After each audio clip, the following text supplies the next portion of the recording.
All right. Hey guys, good afternoon.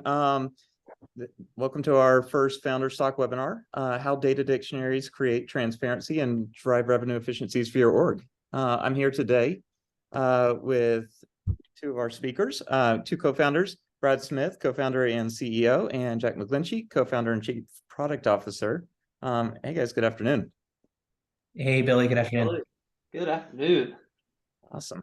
Well, cool. Let's jump right in. So first and foremost, just a level set here for anyone who may or may not be aware. What is a data dictionary and what is it used for, Brad? Yeah, I think one of the best things that we learned going through this process of building this out, especially to support our customers and the greater market, is that not everybody's fully aware of what a data dictionary is, and that's perfectly fine, especially in the Salesforce ecosystem. This is one of those things that as we continue to evolve and develop our product, it's taking a lot of these first principles from engineering and product and putting them into a more front-end version of what we do now for go-to-market systems. So when I think about it and the way that we're starting to educate our customers on it, it's a data dictionary is helping you drive more of your data literacy. So start to think about being a smarter team with fewer distractions. If you have one place to be fully unified in what your data is doing, how important it is to your entire company, and most importantly, how everybody should be thinking about it, it's going to save you so much time, effort, and energy as you're going to develop more pieces throughout your business. You can't really have a data dictionary without having proper documentation. The way that we're coaching and letting our customers know about this is think about this as your source of truth, as your documentation for how you're aligning your data strategy and truly what fields are driving what throughout your entire business.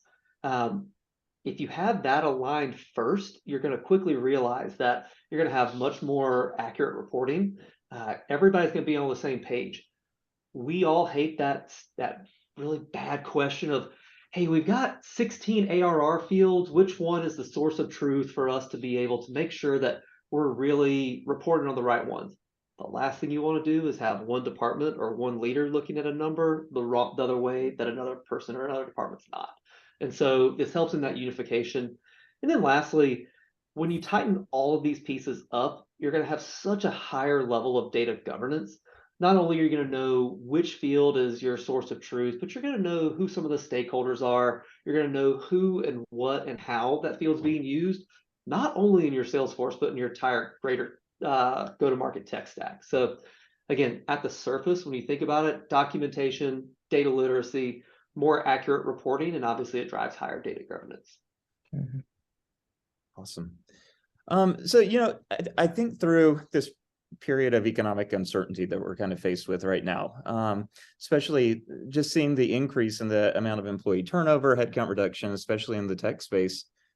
Jack, what do you think some of the benefits are of having a data dictionary in place during this transitionary period? Yeah, well, I think regardless of the time period, having good documentation for how your business operates is pretty table stakes. But especially in this time when there is increased turnover, being able to understand and have documented which decisions were made, why they were made a certain way, and just really a framework for how your business works is super critical. And then, as teams revamp and, eventually rehire, we're also going to see this documentation really critical for ramping those new hires. And then, just as team members take on additional responsibilities across the business, starting to do more with less, having this documentation is an asset for them, just to understand and reference as they're trying to make new decisions for the business, just incredibly important. Separately, being able to enable teams with tech, being able to easily update things like descriptions or help text within Salesforce, just so people within the broader business know what fields do what, why they exist, when to use them. Also being able to help them make decisions with that data, and then also being able to improve the data quality itself, are also just going to help teams be really efficient. And so with all of these different headwinds coming in from different directions, having that foundation of documentation in which to make decisions is going to be it's just really important. Yeah. And I also think through like the current environment is also really creating urgency to identify new areas of opportunity for generating demand. Can you tell me more about how you think about a data dictionary elevating your reporting accuracy. I know, Brad, you mentioned, reporting accuracy was one of the main use cases for a dictionary. What are your thoughts there? Totally. Well, I mean, I think that, again, it's important to just remember that every company's different right now, and regardless of economic headwinds that some folks are facing, a lot of folks are picking up new roles, responsibilities, and using data in new ways than they ever have. Best example of that, you might have somebody in your success org starting to look at some of the marketing fields and trying to figure out where these start to align. I think more than anything, you have to just really understand that this cross-departmental data literacy is critical no matter what. We've all joked around with that dreaded boardroom meeting where one department talks about a certain revenue metric or a certain metric just pertinent to the business, and the other department is like, wait, that's not the number I'm looking at with my reports. And so, now more than ever, when we're all making really tough decisions when it comes to how we spend our money, how we invest in certain areas, whether that be with software, with people, if we don't have our data strategy aligned, we're not going to get too far down the road, and you're going to cause more headaches and hiccups than anything else. But I think on a more optimistic side to that, you have to think that as this gets aligned, you're just going to drive so much of a higher speed and execution to what you're truly looking to accomplish. If we're all on the same page with how these fields or how these certain components are being defined, which one's important, which ones are hands off versus hands on. Hey, I can't use that field because I know it's really, really important to finance. That is going to be something that we all need to know. We don't want to have any of those oh crap moments when we delete something or we use something new and it just starts to jeopardize our data integrity. I think there's another place to start thinking about this as well. And we're so centric to the Salesforce ecosystem. So you hear us say Salesforce all day long. How do we use this field here? How do we use it there?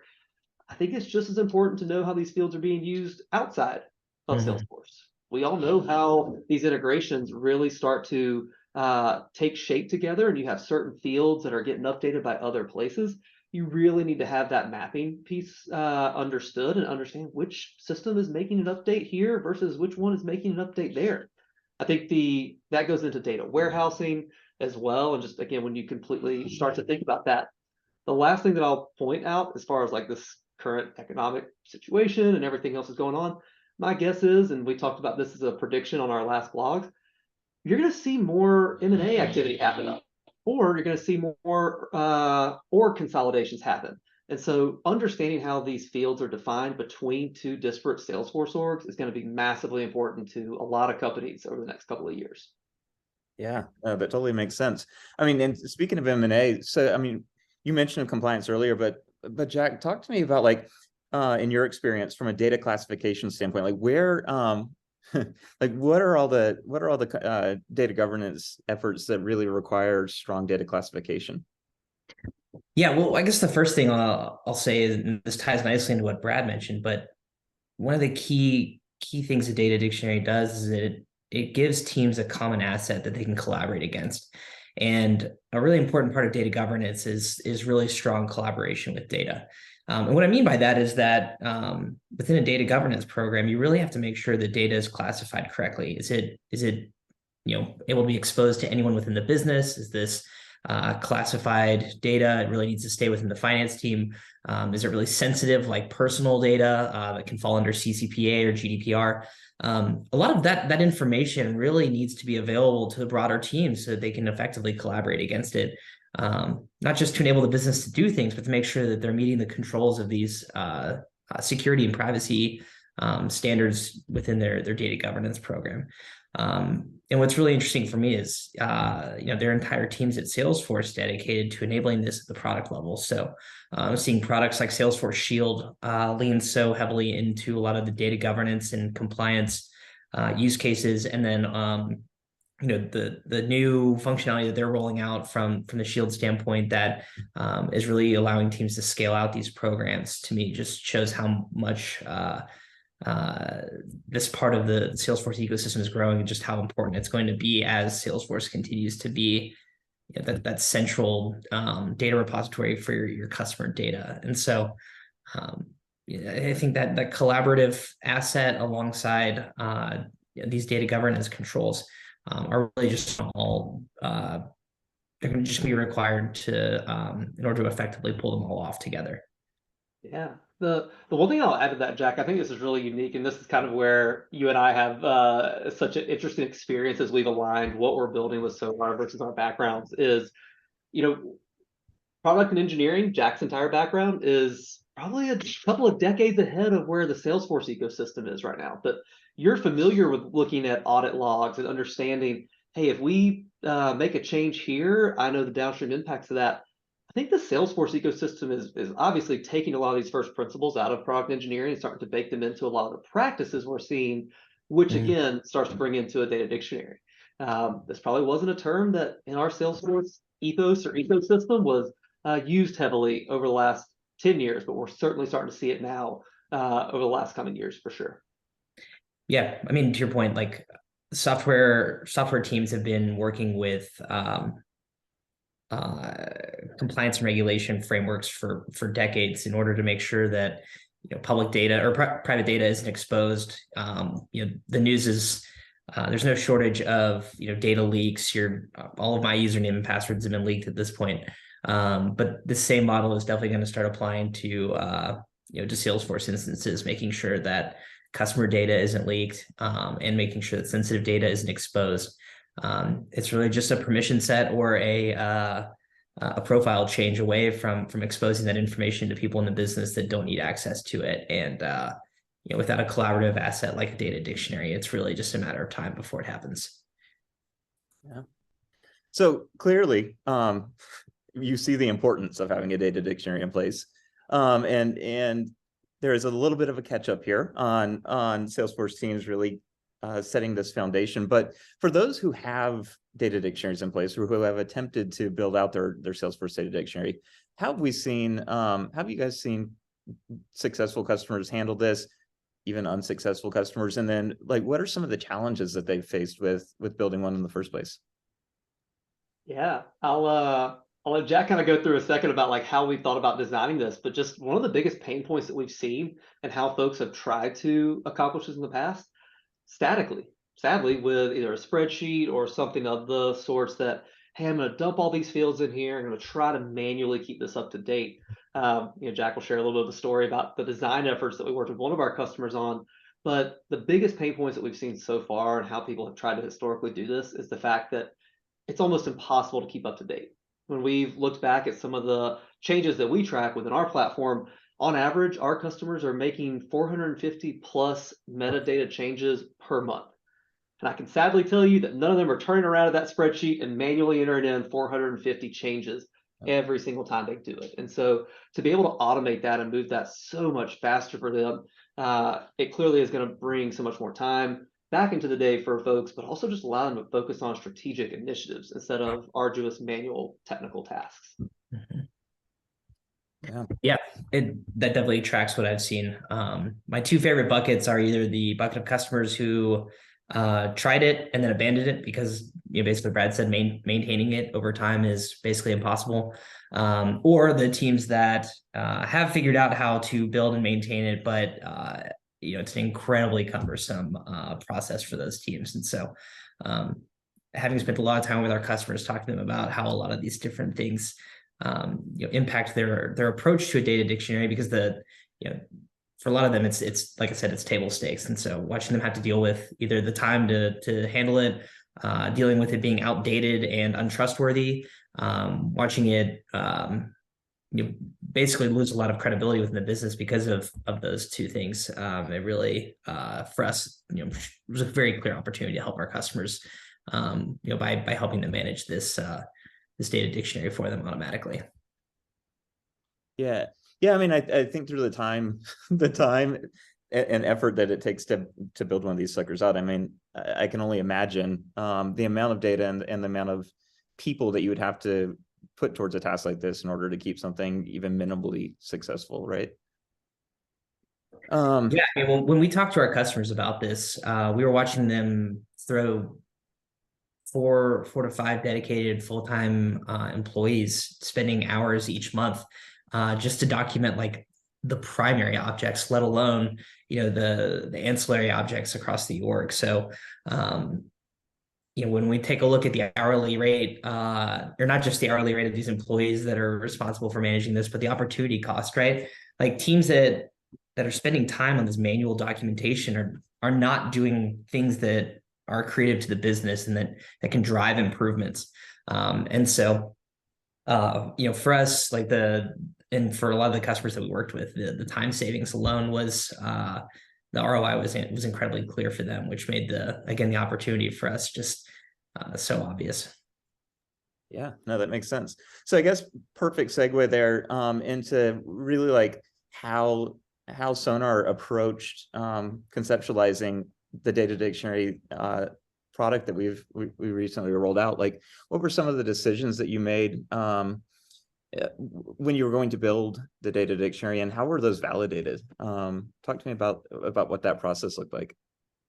Yeah. Well, I'm going to pull up the product in a second, but I think just a few themes that for us made this one of the more easier products to build from a conceptual standpoint. But so many of our customers had tried. They tried to build this. They had examples to show us. And again, the challenge is the time that goes into maintaining it and the level of effort required to over time, making sure that it was up to date, it was accurate, and that it was manageable with the headcount the teams had. And so for us, what we clearly saw was the need to have a lot of depth in terms of what we showed. And so for a lot of the design decisions we made, we opted for being incredibly verbose, very thorough. It's definitely a more technical product in the sense that there's a lot of information you have to go through. But I'm going to pull up my screen. I'll just show an example so that it's just a little more obvious what I'm referring to. So inside of the Sonar data dictionary, and I think I shared the whole screen, sorry. Inside of the Sonar data dictionary, what we opted for is basically allowing teams to view as much of the metadata as we possibly can. So every single object, every single field across every single object, workflow rules, field updates, Apex classes, we really wanted to make sure we had all of it documented here automatically so that whatever your business found important, Sonar here was able to show you. And within a specific object, like the opportunity object, right, what we opted for is to making sure that we had a ton of information here. So everything from API name, field type, pick list values, just going across to every formula, data sensitivity level, we wanted to make sure we were as thorough as possible so that teams had as much information.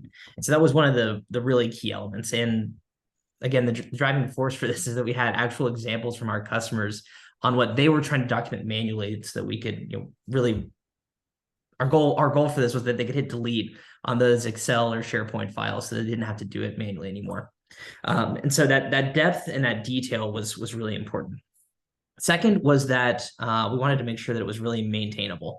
And so a few of the key features that we introduced to really help that was allowing teams to introduce bespoke documentation within the metadata as well. So things like notes and definition are Sonar specific fields that allow teams to really just put ad hoc context into, whereas description and help text are more technical or user-facing documentation that either powers the Salesforce help text or the backend Salesforce descriptions. And we've got like a bidirectional sync within here that allows teams to inline edit. We once watched a customer go in and update a description and help text by hand. And I think the loading of each page for each field was like 15 seconds per field. And so you can imagine, like, across those 400 plus changes that Brad mentioned per month, the time really just starts to add up, and it ends up being death by 1,000 paper cuts, where you have this unmanageable data dictionary. And so we really set out to help teams create like a scalable process around these fields and across this metadata. And then finally, right, we wanted to make sure that there were actually like use cases that you could then drive from the dictionary. It's not just that I need to have it documented, but I want to come in and understand, for example, what fields does my customer success team have access to? What fields were created in the last month that were undocumented, so I can make sure that we stay on top of that. Or maybe I've got specific fields that are related to the finance team that I want to make sure are properly properly documented as such, or we're going through a cleanup exercise and we need to understand what is this field used for. All the way at the end here, we've got our population percentage, so I can actually see, what percentage of these records are actually populated, right? And so like before I go and delete them, I want to make sure that they're not mission critical, and I want to make sure that they're not being populated frequently. And so really making sure that we make it easy for teams to actually drive utility from the documentation, not just documenting for document's sake. So that was also really important to us. Yeah, the two things I'll just add there, just from a 10+ year Salesforce admin who kind of wanted this for a very long time. I don't want to undervalue just where you're looking right now, notes and definitions. I always wanted a place that I could internally document why I'm using this field. What are some of the more contextual pieces of it? A little bit more than just some of the limitations that help text and description provide us. The other thing that I'll always say, you're looking at this, and this is more of a tabular view. That is very intentional and by design. We've talked to a lot of our customers, like we said earlier, they're used to maintaining this in some version of a spreadsheet, some sort of tabular table view. We want to meet our users where they are most used to doing their work and what they're familiar with. Our goal and the feedback that we continue to get is, yes, our UI is very user-friendly and very intuitive. You don't have to be a magician or have to think too hard about where you need to put the next field or note or definition. It's all very intuitive. So again, by design, this is going to look familiar to a lot of folks, and we want to make that transition off of those spreadsheets and SharePoints, like Jack said, into an automated system that you can use on a daily basis. Yep. Yeah, great call out, Brad. Yeah, I mean, to that point, right? Like with it being so familiar, we wanted to take that, what they were doing today. But the best part is all of this stays up to date automatically. So every day as your team makes changes, we keep track of those changes. They're all documented here, and this is a real living version. It's not just a static spreadsheet that is living in the depths of your Google Drive. Yeah, and I see the big blue export button up there. Talk to me about how we're able to share this information across teams, right? How are we breaking down some of those data silos, and how have you thought about it from that perspective?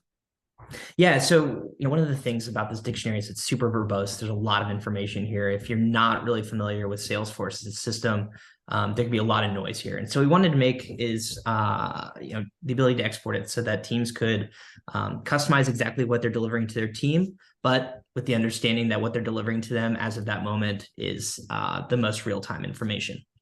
And so this export button takes everything that's you've seen on the screen and puts it into an Excel file so that it's really easy to distribute amongst teams.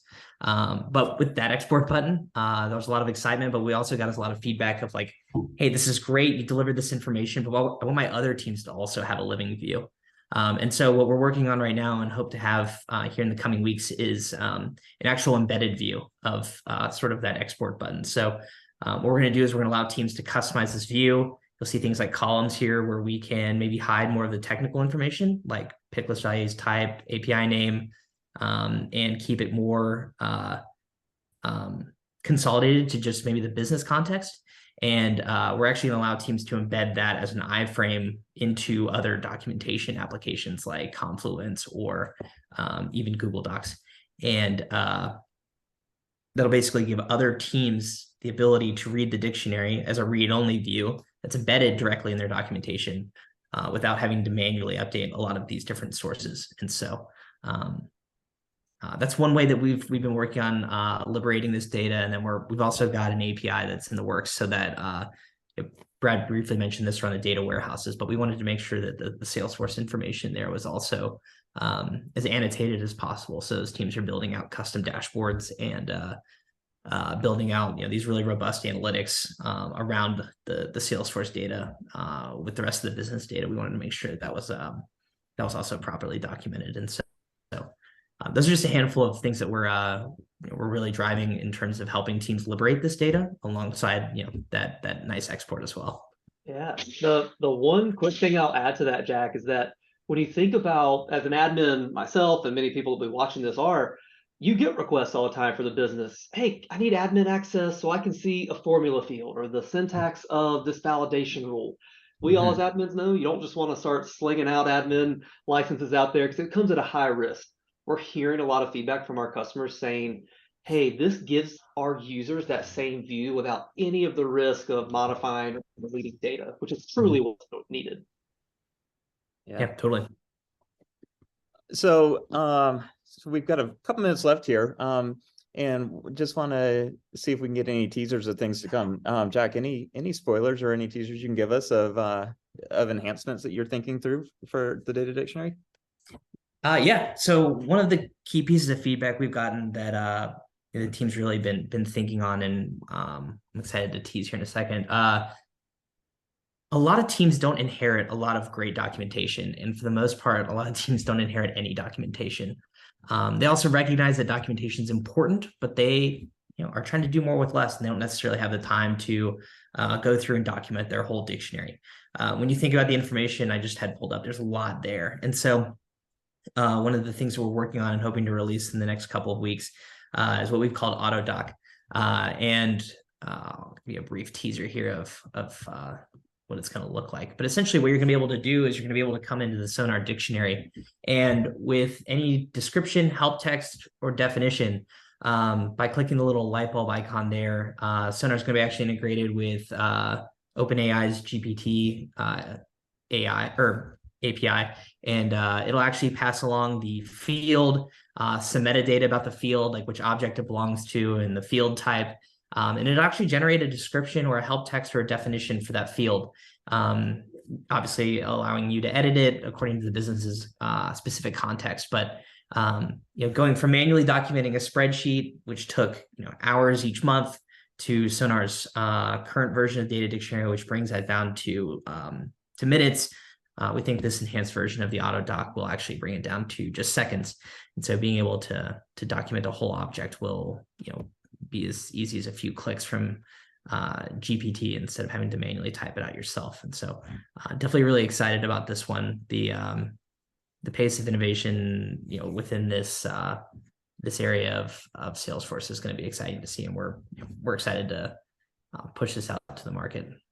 Yeah, I was talking to one of our customers about this recently and let them know how quick and easy, especially with the OpenAI functionality, we can use this. And I think their exact words were, I've got an OKR for this year that I've got to create a data dictionary, and I've allotted myself a few quarters to do it. So, man, I can go get this done now in just a few minutes. And I was like, yeah, you're absolutely right. And I think that's the power that Jack's alluding to, that we want speed and accuracy, but we want to give our customers so much more time back in their day to go think strategically and truly move the needle for their business. Yeah, no, that's game changing. Well, awesome. Brad, Jack, thank you guys both so much for the time today. Really enjoyed the conversation surrounding Data Dictionary and why these are just business critical for organizations. I'm looking forward to our next Founders Talk, but any final thoughts before we leave?